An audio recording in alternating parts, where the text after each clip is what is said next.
In today's video, I'm going to teach you how to connect Google Calendar to Calendly. By the end, your Calendly availability will automatically reflect what's on your Google Calendar, helping you prevent double bookings and saving you time.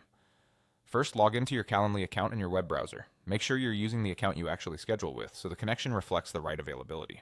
Once you're signed in, head to the Integrations area. This is the section where Calendly lists all the apps it can connect to. Depending on the current layout, you'll typically find integrations in the main menu or within your account settings.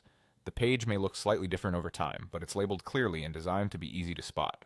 On the Integrations page, look for Google Calendar. You'll recognize it by name and icon. Selecting Google Calendar tells Calendly which calendar service you want to sync.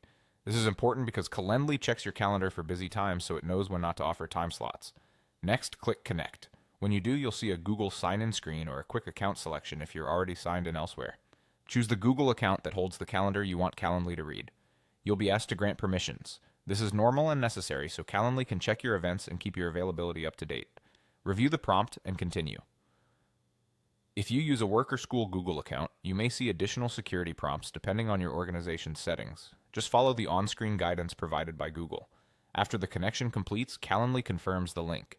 From here, Calendly will reference your Google Calendar to detect busy times and avoid offering those slots to invitees. That means if you already have a meeting, an appointment, or an all-day event, Calendly will automatically block it out. Time zones are handled by Calendly as well, so the times your invitees see remain accurate.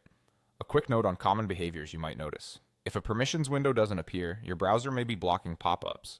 And if you switch between multiple Google accounts frequently, make sure you selected the one associated with the calendar you actively use for scheduling.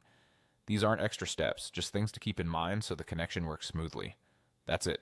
You logged into Calendly, went to the integrations page, selected Google Calendar, and clicked Connect. With that, your scheduling is now smarter and more reliable. Thanks for watching, and enjoy your streamlined booking workflow.